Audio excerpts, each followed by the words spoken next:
Hey guys, I'm Caitlin, and today I'm going to teach you how to wrap a bassoon reed. Our finished product and end goal should look a lot like this, where it's wrapped from the second wire to the third wire in string with the turbin here at the bottom. Alright, so first things first, I have to tell you what you need. And the first thing you will need is the wonderful blank bassoon reed, scored and wired, ready to go. You will need your mandrel for this job to give security and grip to your reed, that way you don't drop it while you're trying to wrap it. I personally like to use the drawing pegs from my board and this nifty handle thing that I've got here, just for better grip for me, but your mandrel will do the exact same job with no sweat just as fine.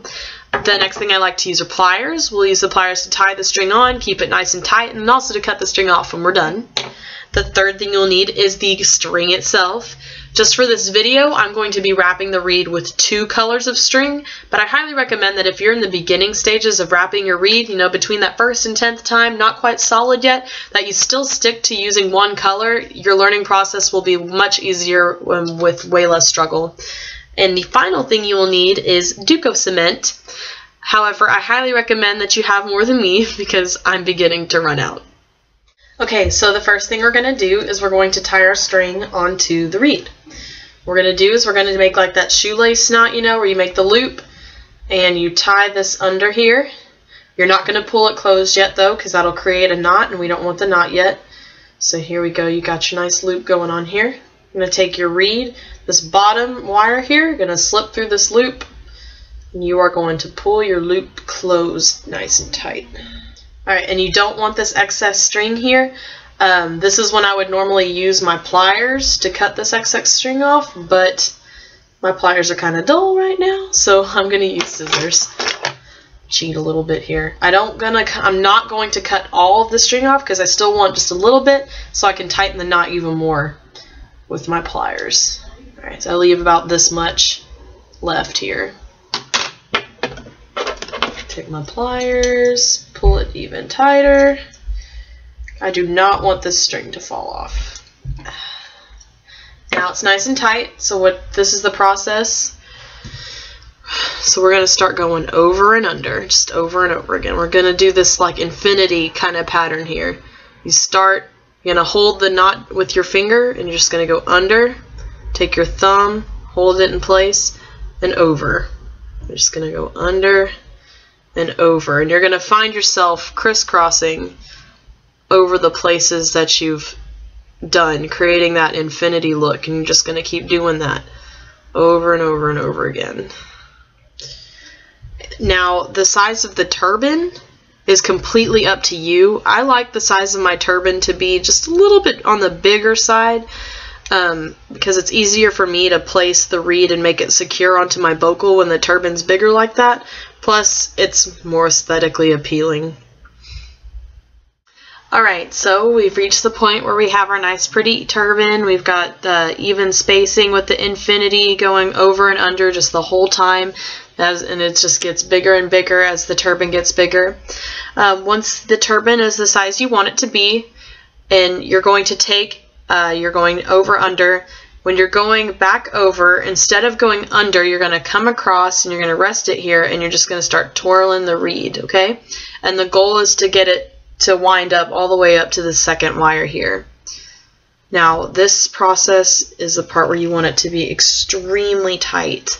You don't want any reed to show. This is the part where your reed needs to be extremely modest.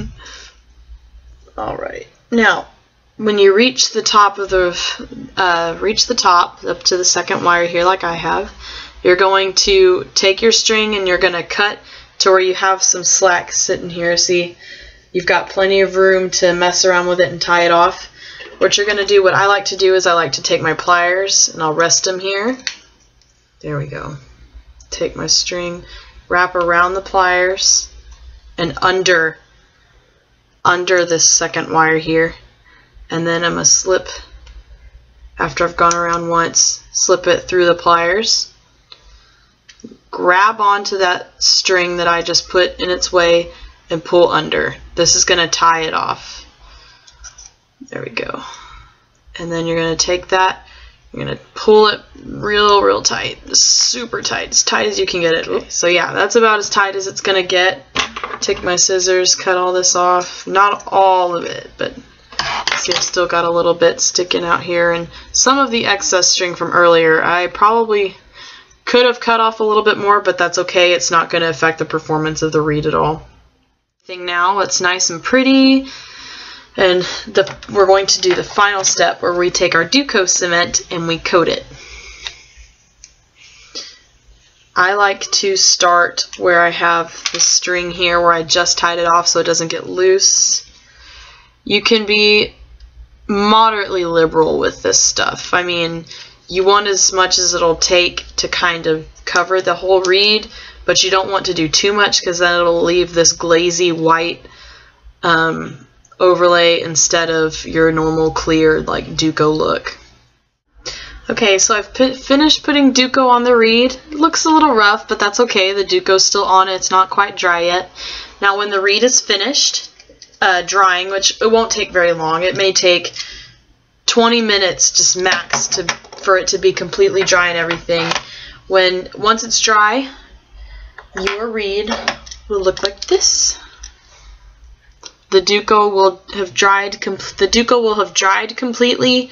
And what you're going to want to do is see how this third wire down here that we use to wrap around, you're going to want to cut as much off with the pliers. The pliers you will need to use because it's wire, to cut that down and kind of press onto it with your pliers like this, like make it flat so that it's not really sharp when you're after you've cut it off.